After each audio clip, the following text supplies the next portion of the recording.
I've been dreaming things I shouldn't. Dreams are a wholly different experience depending on who you ask. Some claim to have bizarre and vivid experiences every night. Others say they don't dream at all. If you were to ask me, I'd say it's not so black and white. That I'm somewhere between the two extremes, though I tend towards dreaming less than the average person. Yeah, it's probably true we dream every night and just don't remember it. But for all practical purposes, that's the same as not dreaming at all. That's about where I stand with the subject. Honestly, I prefer the nightmares. Not the watch your family get murdered kind of nightmares, but those that are more ambient, unique, always dragging a forked tale of dread beneath the surface. And while I enjoy a good spook or two, they can be a problem if they overstay their welcome. What I'm saying is, I don't like recurring dreams. Just the idea makes me uneasy, of your brain hitting the exact same notes as it had before. Make no mistake, I'm as skeptic as regular human doubt entails, and I don't believe dreams to have superstitious meanings, no divine messages for me. It's because it's like being forced to watch a movie again and again. It was fun the first time, but it loses its charm on the second watch, and the third, and the fourth. The only difference is that when I have a recurring dream, it feels like the first time, and I only realize I've had it before after waking up. Anyway, the recursion I could pass off as coincidence. A child of stress, perhaps. That's if it's one dream. Thing is, I've been having these same dreams for about half a year now, and there's 4 of them. I can't recall the order I first had them in, and I can't say with any certainty if there's an intended order at all. These are dreams after all, and unless Hitchcock's ghost is haunting me and directing my dreams, then the most I can do is record them in the sequence that seems most likely. Every time I have them, there are only minor differences, but they play out relatively the same. The first dream is no different. I'm at one end of a long alley or an aisle when the first dream starts. At first, I always think it's a high street somewhere. There's stalls and wooden trolleys set up along the sides, running all the way down to the end. I don't feel scared or anything. Not yet. Actually, I feel content. I stroll comfortably down the long stretch, listening to people conversing, bartering, and taking in the smells of a farmer's market. As I walk, I look above me. The aisle is enclosed by tall metal shelves, making me think I must be in a warehouse or a builder's merchant, even if the shelves are empty. When I look back down and observe the scene, I come to an immediate halt. All the stalls and carts are still there, but there's no people and no products. It's completely empty. It just feels like there should be people, and I say something like, "Oh right," like I already knew no one was here, but only just remembered. Except, there is someone, at the far end of the aisle, where the market stops. At first, I'm too far to make out any distinguishing details, but after picking up the pace and walking further, they come into focus. I recognize them as an old friend from middle school, Jason. He's older though, taller, with thin stubble and dark hair in need of a trim, but I know it's him. Same square glasses, same green eyes as I remember. He's behind a wooden counter, and behind him is a huge, spotless window. It looks out onto an expanse of reeds growing from black water. They don't sway or move at all, and the sky is embers, like it's sunset, but there's no sun. Despite not having seen Jason in years, I have no desire to get reacquainted. It would be trivial at this time and place. "You're late." The words seem to waft out from him, like they were being held in his lungs for just this moment, but they've spent so long sitting there, they've become stagnant. Did I miss the harvest market? At first, he stays quiet, though his lips remain parted. I think he might be shivering. "Slipped away," he says, sighing and shaking his head, like he said all he has to say. He raises an arm and points off to his left. I look in the direction he's pointing, and see something. I'm not really sure what it is, not in the dream at least. It's brightly colored, almost cheery, and it's shiny, rounded, hard, and shiny. The color is never the same. Sometimes it's bright red, sometimes navy blue, other times a particularly obnoxious yellow. Jason starts to whisper something, but the dream always ends before I can make out what he's saying. While I wouldn't go so far as to say this dream is a nightmare, there's an undercurrent of things being out of place. It's like when you go somewhere and forget to bring something, but haven't yet realized it's missing. If the somewhere was dark and empty, a forest in the dead of night, and you're missing something much more important than your phone or wallet. Obscure impressions aside, this dream's nothing special. It's barely coherent. It's the other dreams I've been having that lend it gravity. I had this one a few times before any of the others cropped up. The second dream is different. The first always makes me uneasy, but in this one I feel scared. The kind of scared where you wake up in the dark, sheets ruffled and tacky with cold sweat while you palm around blindly for the bed lamp. It starts out in one of those indoor soft play establishments, with all the slides, tunnels, and padded scaffolding. I have a vague sense even now that I might have gone there as a kid, or maybe I just had this dream when I was younger. Either way, I'm a kid in the dream, not just in body, but mind too. In the dream, I'm messing about near the slides with another kid. A boy who looks roughly Dream Me's age. His head is shaven, it looks like, and he wears these thick Coke bottle eyeglasses that make his eyes big. So big it's like they're ready to pop out of his sockets. And under his right eye near the rim of the eyelid is a mole, a real nasty one. The kind you should get looked at. I don't know why that detail sticks out. It just feels important somehow. Anyway, we're loitering around the slides, playing some make-believe. It's different every time, and the dream seems to start well after the rules are established, so I never remember what it's about. This other kid's called Jay. I know because that's the name I shout when he starts climbing up one of the slides. To me, it's one step short of breaking the law. Of course, my call goes unheeded, and Jay disappears into the slide's scratched plastic maw. Every time, I figure it'd be best to follow him and try to coax him back down. Child logic. Give me a break. The slide itself is enclosed and has round holes on both sides. For all the safety regulations around slides, they couldn't have built one less encouraging to break those rules. They're damn near perfect handholds. I keep pulling myself further up the slide, and it always sounds as if Jay is right around the next bend, but I never catch up. That is, until the background noise of children laughing and squealing cuts out entirely. And I mean it cuts out. It's then that I finally catch up to him, and I start to regret my decision to follow. Jay has turned around, poised with both hands hooked into the holes on either side.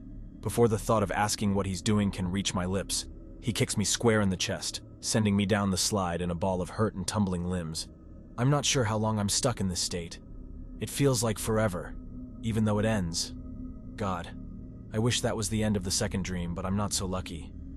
When I finally feel hard plastic disappear from beneath me, the surface I crash into isn't a cushioned mat. It's solid wood. After wincing, I open my eyes, expecting to see the bright fluorescent lights overhead. I stare instead at nothing. To be precise, I stare into unadulterated pitch blackness. Then I look around and I see some light, though my eyes don't adjust. That'd be pointless, in a dream. I can tell I'm in a small room from the moonlight leaking in through the blinds, but they're clamped to the windowsill by a lock. I'm already scared at this point. Dream Me can't be any older than 8, 9 tops, and I'm transported back to a time where the darkness was real and coming to get me. The room is L-shaped, and there's a door to my right. I try it, but it's locked. It's got one of those old keyholes, large enough to look through, and I do just that. Nothing but a dusty staircase. Sometimes it goes up, and sometimes down. Sometimes there's no staircase. It's just black. But every time, it's quiet. So quiet I can feel the silence, a heavy pall of dread in the air. In the far corner by the window is a baby's cot, empty. Eerie enough, if it weren't for the beady-eyed brown bear reared up behind it. Taxidermy. The faintest suggestion of moonlight glints off those eyes, and its silvery outline is downright massive. It's horrifying. I know it's stuffed, but it feels so wrong. I had a deathly fear of bears as a kid, but in the nightmares they showed up and they were always alive, usually chasing me. Never like this, a monument of childhood terror. Harmless yet more intimidating than ever. It's usually after seeing the bear that I start to shuffle into the corner furthest from it. Sometimes I'll go back to the keyhole and have another look, and I find that now there's something in front of it. It's too dark to tell, but I think I see movement. My eyes flick back to the stuffed bear. I'm scared that, no, I know that if I stay in the light, it'll come alive and maul me. Now obscured in the darkest corner, I bump against something. At first I think it's bedding, but no, it's too coarse. Desperate for any comfort, I wrap my arms around it, and, to my mind-numbing horror, it's warm. It's hot. And it's when I register that heat that the thing I've just snuggled up next to lets out a deep, gurgling, carnivorous growl. There's no way for me to not wake up with a start when that happens, so I don't know if that's where the dream is supposed to end, or if I just don't want to experience whatever it has in store. So, I'll call that the end of Dream 2. I know it's hard to see any relevance between this and the first dream, but just bear with me. It all makes sense, I think, though I'm still figuring out how exactly it does. I'm not going straight into the third dream just yet, because I want to talk about Jason. I say we were friends in middle school, but acquaintances would be more accurate. I saw him in school, of course, but only a handful of times outside, and a good half of those would be chance encounters at parties or pubs. Ergo, I had more than a hard time getting into contact. He still has a Facebook page, but like a lot of us, moved away from the platform a while back. I resorted to his mom's page where there was a post about Jason's new website. He's a beat producer now, apparently. Real old school type rhythm. I actually got hooked listening to some of his samples before remembering why I was there. I found his contact email and shot him a message with a little refresher to tell him who I was and my mobile number. Within the same day, he'd got back to me via text, and as luck would have it, he lives in the next town over. I asked if he was free for a catch-up. He said he was on Friday morning, so I cleared my schedule and drove over there when the day came around. It's been best part of a decade since I saw him last, so I didn't want to go straight into business after all that time. We met in a tea shop a few blocks from his place and talked about how our lives have been going. I got married 3 years ago to my girlfriend Kim, and have been on a steady freelance programming career for 5. Jason has a boyfriend, not married but living together. He's in a bit of a rut financially, but told me a pretty big rap name has commissioned beats from him, so there's that. I held this conversation with as much sincerity as possible, knowing my reason for being there. I tried to bring it up naturally. In reality, there's no way to transition into dream talk in such a long-awaited reunion. I wasn't even sure what I was looking to gain in talking about it, but one thing pushed me to do so more than anything. Jason looked exactly as he does in the first dream, and I haven't seen him for nearly 10 years. So I gotta ask, Jason mused, why the abrupt contact? Not that it's a bother or anything, but I'd be lying if I said I thought about you, like, ever. No, I get it, I replied. It's just... okay, it's a little weird, but I've been having recurring dreams, and in one of them you make an appearance. Jason smirked at this. What kind of dreams we talking about? I'm taken, you know, so I hope you didn't come here to admit some repressed feelings. Though he obviously spoke in jest, I felt my cheeks flush and cursed myself for not thinking about how he'd interpret this. No, dude, nothing like that, I chuckled. It's different. The dreams, they're more like, how to put it? Like they're halfway between dream and nightmare. Cocking an eyebrow, Jason just stared at me, waiting for me to continue. I told him about the first dream, and, unsurprisingly, he agreed it was pretty bizarre how I dreamt his face as he looks now, when we hadn't seen each other for so long. Then I told him about the second dream. That's where things changed. I summed it up in much briefer a manner than I've done here. Already I could tell he felt uneasy. It was in his eyes. But it's when I got to the part about climbing up the slide when those eyes got glassy. You okay? You're sweating, I asked. Jason shook his head a little, apparently shedding the weight of something, or some of it at least. His lips parted, and I could almost see the words being joined and nailed together in his head. The picture of his face made me shudder. It was the same as in the dream. What, this kid, do you remember what he looked like? I frowned, but described him as best I could. Right. Yeah, about my age. I mean, however old I am in the dream. Like 7, I guess. Thick glasses, short hair, maybe shaved, and a big puffy mole under his right eye. By the time I was done, Jason was still. I wasn't even sure he was breathing, until he mustered a few choice words. On the rim of his eyelid. I gave him a puzzled look, concerned as to his sudden change in demeanor. He answered before I asked. I had a brother, you know. Jacob. We were twins, and the only way you could tell us apart was that mole under his eye. And the glasses course. Hated and loved each other to bits. He got leukemia a month after our 6th birthday. He started choking up. I laid a hand on his shoulder, hoping to comfort him. And it worked, however slightly. They had him on chemo right away, and things were looking up.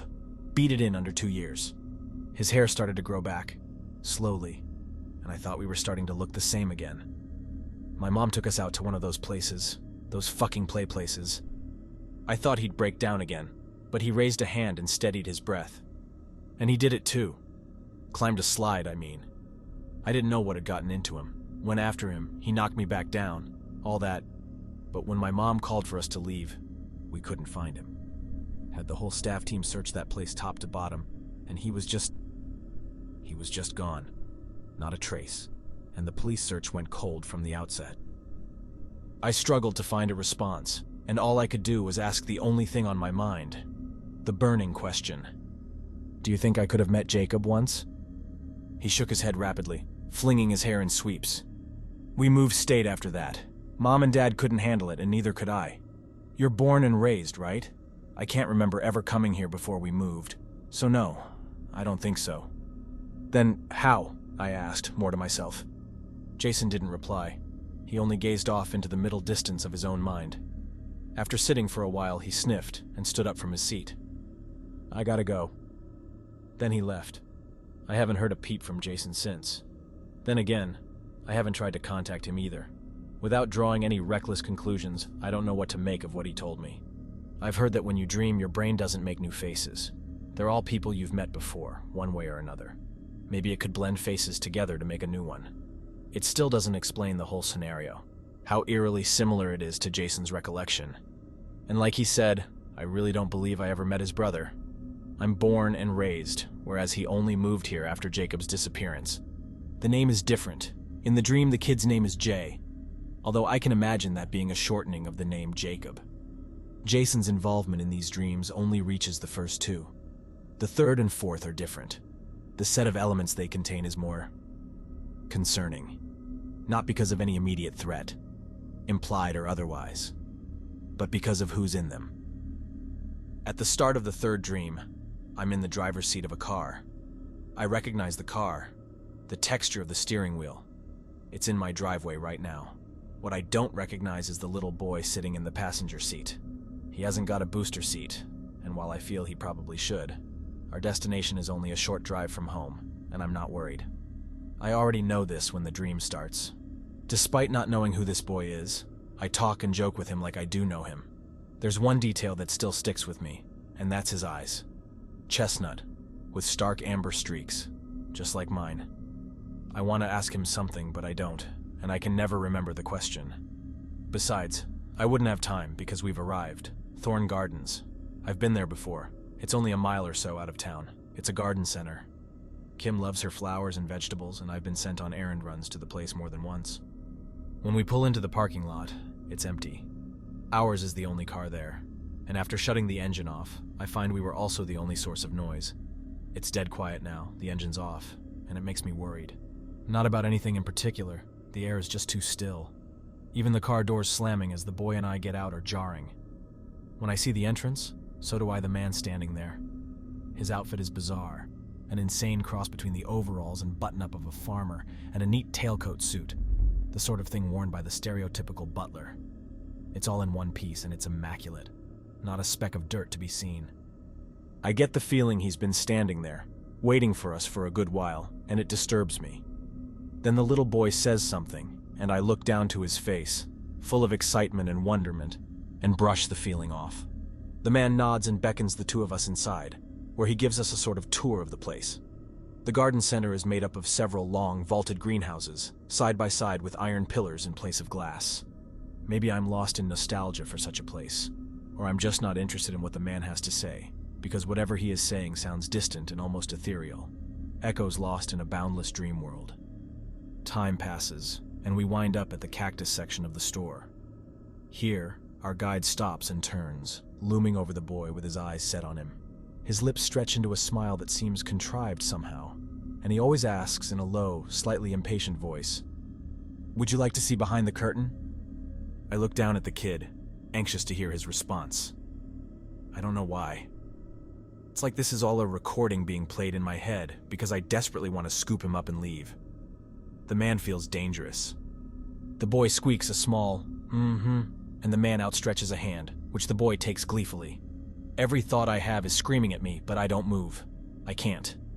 The man shoots me a look before spinning on his heels and practically dragging the boy through a wrought iron arch into a kind of indoor garden display.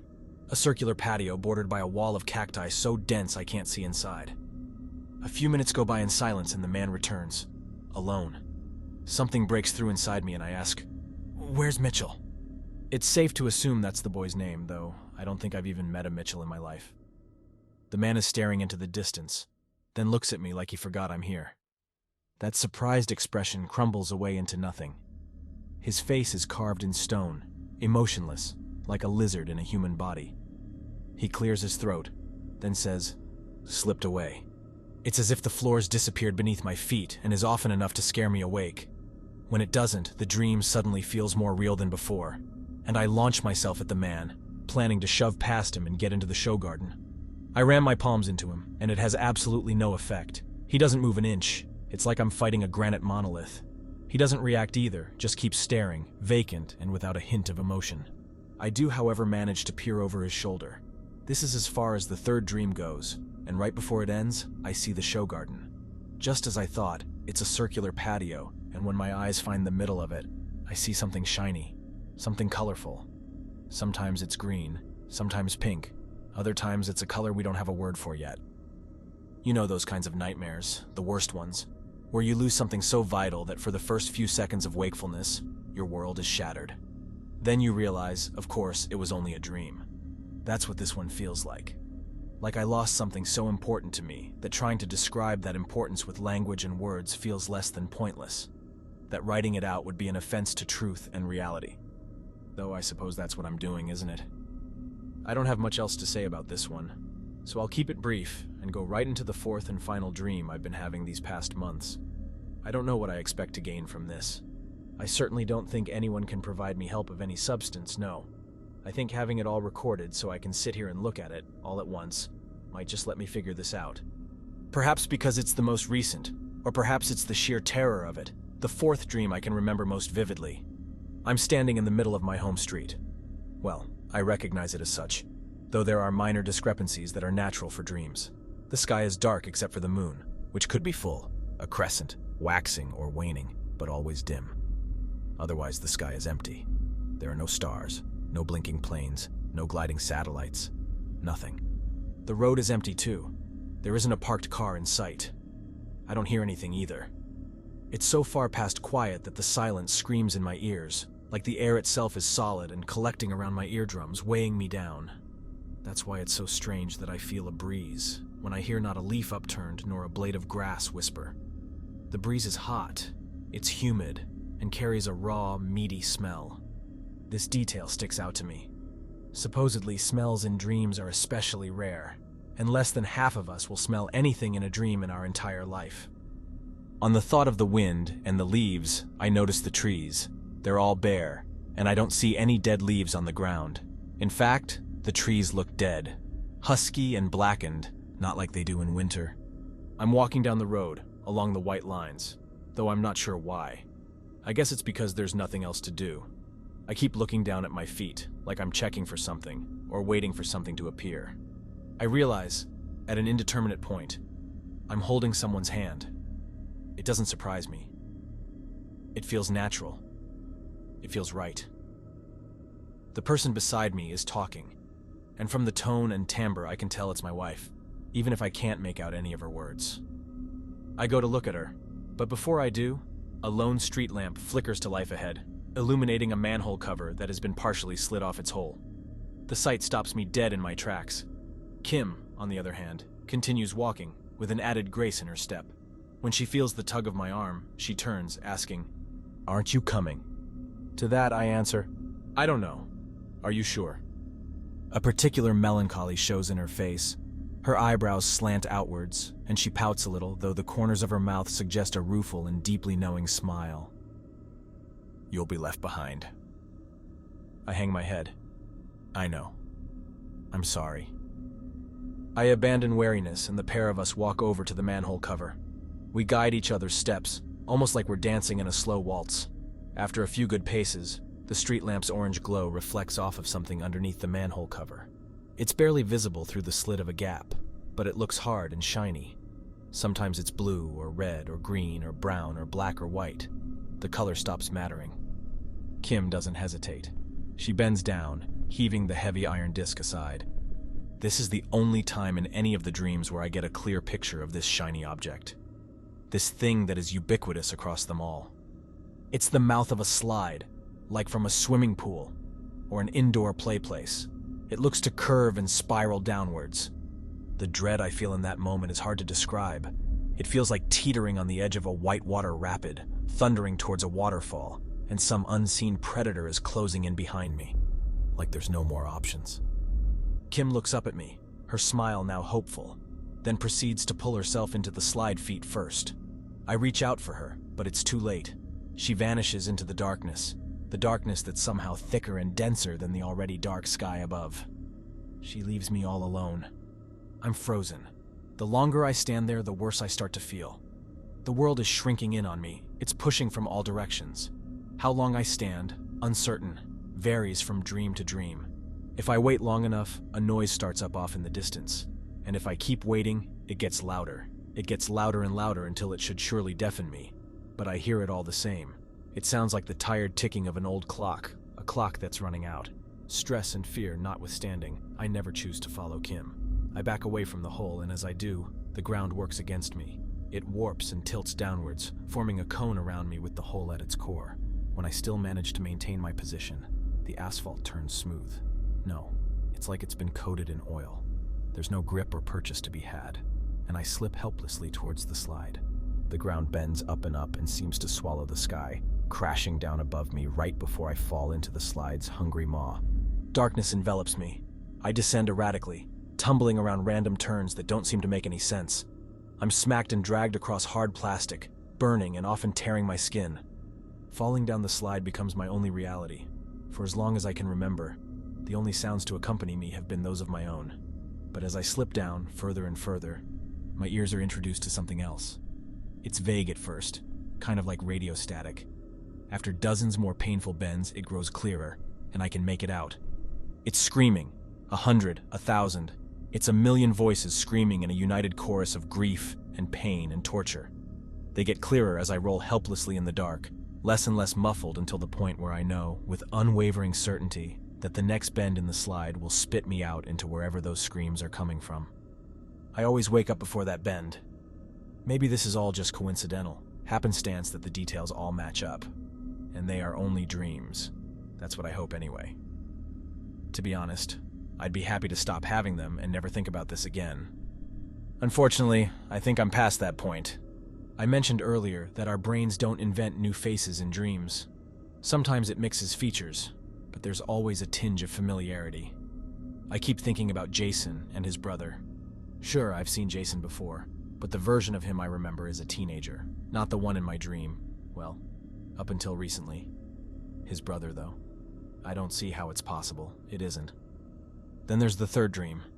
That little boy. I know for sure I've never seen him before. Even so, there's something about him. It's not that I recognize him. The only spark that flies from seeing him is those eyes. Those amber-streaked chestnut eyes. Just like mine. I'd still lean towards something psychological, even with the unexplainable aspects. But, you see, Kim and I have been trying for a year now, on and off, until 18 weeks ago, when she tested positive. Since then, she's been to have ultrasounds. They're not always 100% accurate, but she's been twice now, and she insists on the results. It's going to be a boy, and Kim's already got a name.